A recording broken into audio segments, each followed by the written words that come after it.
So, dati nga guys, pag nag-share ako sa inyo ng buhay namin dito sa Canada, lagi kong sinasabi sa inyo kung gaano nga kami kaswerte na pwede naming madala yung buong pamilya namin dito sa Canada. Pero sad to say nga, dahil sa bagong policy ngayon ng immigration, meron na lang list ng mga skilled jobs ang pwede nilang madala yung pamilya nila dito sa Canada. And sad to say, hindi nga kasama doon yung mga food service supervisor.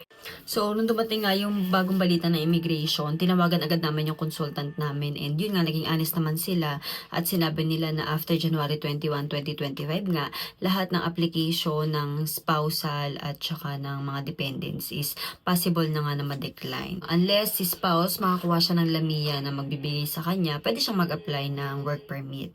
Pero kung wala, yun, pwede na sila mapauwi or pwede mag-apply siya ng visitor or student. Pero syempre, mahal yun, di ba? Tapos nalaman ko din na buntis ako. Tinanong ko din yung consultant namin kung may chance ba na hindi mapauwi yung husband ko at saka yung mga dependent ko kung magkaroon ako ng Canadian baby. So sinabi rin niya na hindi guarantee ang pagkakaroon ng isang Canadian baby para hindi mapauwi yung spouse mo at saka yung mga anak mo.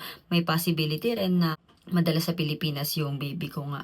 So, yun, naging honest naman sila sa mga possibilities.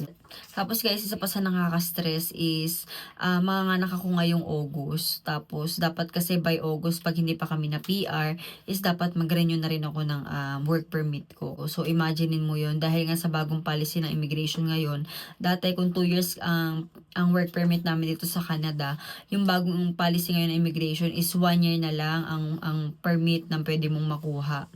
So, 'di ba? Syempre kumanganak na ako ng August. Tapos maglilib ako ng 1 year. Kung ikaw ang employer, syempre business is business pa rin. Iisipin mo pa na bigyan ako ng parang bagong permit or ng parang bagong LAMIA. Lalo na ngayon na nagkakagapitan sa LAMIA, 'di ba? Kasi per restaurant ang kailangan na lang na temporary foreign worker is 10%.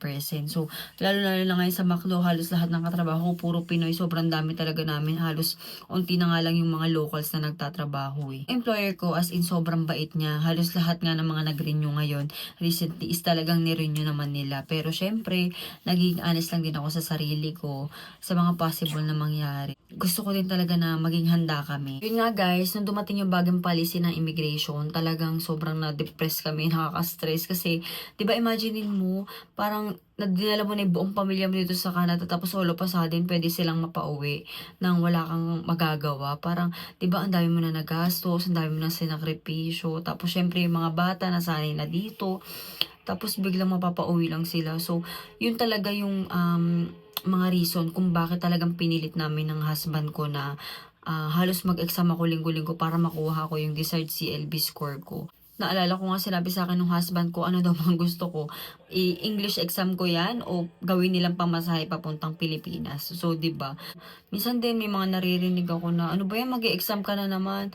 Pero sa akin, bala ka, dead man na. Basta ako kailangan ko makuha yung desired ko na CLB score. Kasi isa lang talaga ang English exam sa mga way para tumaas yung CRS score nyo guys. Promise. So, may bagong balita din, 'di ba? Natatanggalin na yung LAMIA points sa CRS score ngayong spring. So, pag nag-search ka sa Google kung kailan ba ang spring, is ngayong March 20 na siya. Actually, wala pa talagang specific date kung kailan tatanggalin yung LAMIA points. Pero, sabi doon spring. Kaya talagang pinilit ko na mag-exam hanggang sa makuha ko yung CLB na gusto ko para at least kahit bago sana matanggal yung LAMIA points is ma-invite kami for permanent resident. Actually guys, wala pa naman, hindi pa naman kami na-invite, hindi pa kami na-PPR, pero naniniwala din ako dun sa Bible verse na when the time is right, the Lord will make it happen. Pero I also believe na mangyayari lang yun kung ikaw sa sarili mo, gumawa ka din ng way para makamit mo yung isang bagay na minimithi mo. So, yun nga guys, huwag kayong mawala ng pag-asa. Go lang ng go, push lang ng push para sa pangarap. Sabi ko nga palagi, walang uuwi sa pamilyang to, di ba? Para sa pangarap, sige lang. And sa mga kapwa ko TFW at mga student niyan dito sa Canada, patuloy lang tayong manalig sa Diyos, magdasal, at syempre gumawa tayo ng way para makamit natin yung mga pangarap natin sa buhay.